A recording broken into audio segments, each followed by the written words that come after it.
جب اپنے دل صاف رکھیں گے تو دل پھر آئینے کی مانند ہوگا، پھر اس آئینے میں دیکھیں گے تو پھر خیر ہی نظر آئے گی۔ تو جب آئینہ ہی دھندلا کر لیا تو پھر کیا دکھائی دے گا؟ اس لیے اپنے دل کو ستھرا کریں، اپنے دل کو پاک کریں، پھر اپنے دل کے آئینے میں تمہیں ہر کوئی اچھا ہی دکھائی دے گا نا۔ کس کو پتھر مارے ناصر کون پرایا ہے، دل کے شیش محل میں ایک ایک چہرہ اپنا لگتا ہے۔ تو پھر دل مصفا ہو گیا، دل مزکا ہو گیا، تو پھر جو ہے وہ پاکیزگی ہی پاکیزگی ہے، نور ہی نور ہے۔ خشیت الہی جب بندہ مومن کے اندر اتر آتی ہے تو پھر اس کا اندر سنورنے لگ جاتا ہے۔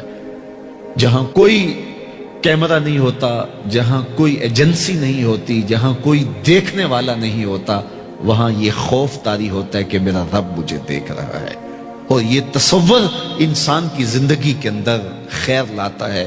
خشیت الہی باطن کو نکھارتی ہے، سجدوں میں لذت پیدا کرتی ہے، رکوع اور قیام میں سرور پیدا کرتی ہے، یہ نیتوں کے اندر خلوص اور للہیت پیدا کرتی ہے، یہ تمہارے اعمال کے اندر حسن پیدا کرے گی۔ اگر اللہ کی خشیت باطن میں نہیں ہے تو کھوکھلے عمل ہوں گے، ریا ان پر مسلط ہو جائے گی، دکھلاوا آ جائے گا، عجب آ جائے گا۔ ہم تو نماز پڑھنے لگ جائیں تو بے نمازیوں کو حقیر سمجھنے لگ جاتے ہیں۔ وہ کیسی نماز ہے جس نے ہمیں تکبر میں مبتلا کر دیا، جس نے ہمارے دماغ میں غرور بھر دیا، ہمیں لوگ بونے بونے اور چھوٹے چھوٹے دکھائی دینے لگے اگر ہم نے جو ہے وہ چند سجدے کر لیے۔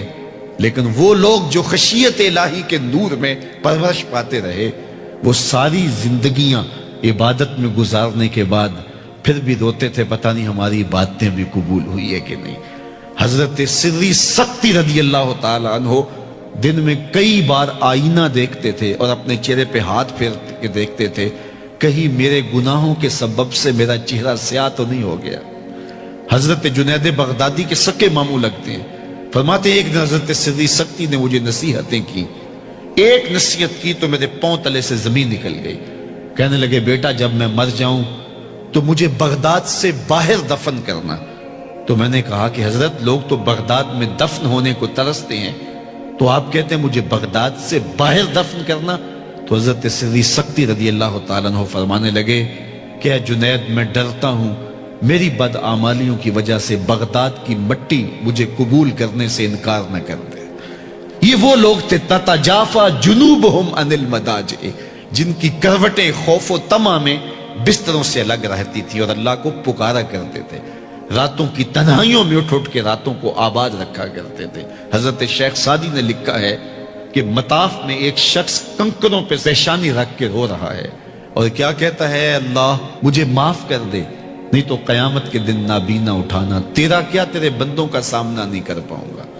اتنے درد سے روتا ہے کہ سینے میں دل ڈولتے ہیں۔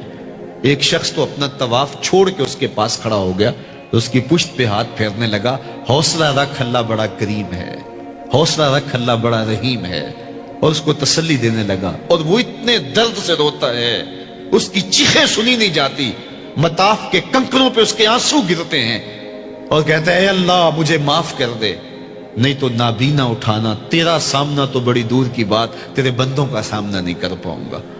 تو اس شخص نے طواف چھوڑ دیا اور اس کو تسلی دینے لگا۔ تھوڑی دیر کے بعد وہ شخص جانے لگا، چہرے پہ اس نے پردہ اڑا ہوا تھا۔ تو اس شخص کو تجسس تھا کہ میں دیکھوں یہ کون ہے جو اتنے درد سے روتا ہے اور اس کو سمجھاؤں کہ اللہ بڑا کریم ہے۔ تو وہ اس کے پیچھے چل پڑا۔ تو جب اس شخص نے نقاب سے پردہ اٹھایا تو اس شخص کی چیخیں نکل گئیں، فائزہ ہوا الشیخ عبد القادر جیلانی۔ تو یہ زاروں کے تار رونے والا شیخ عبد القادر جیلانی تھا۔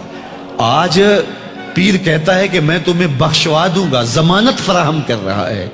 یہ حضرت غوث اعظم رضی اللہ تعالیٰ عنہ یہ خشیت، یہ عاجزی، یہ نیاز مندی اللہ کے حضور پیش کر رہے ہیں۔ جب تک خشیت کا یہ عالم بندے کو اوپر طاری نہیں ہوتا اتنی دیر تک اس کے عمل اس کے اندر عجز پیدا نہیں کریں گے، عجب پیدا کریں گے، ریاکاری پیدا کریں گے، تصنع پیدا کریں گے، وہ لوگوں کو حقیر سمجھنے لگ جائے گا۔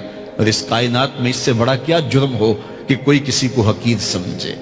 تو کسی کو حقیر مت سمجھو، اپنے اعمال کا کیا یقین ہے کہ وہ قبول ہوئے ہیں کہ نہیں ہوئے؟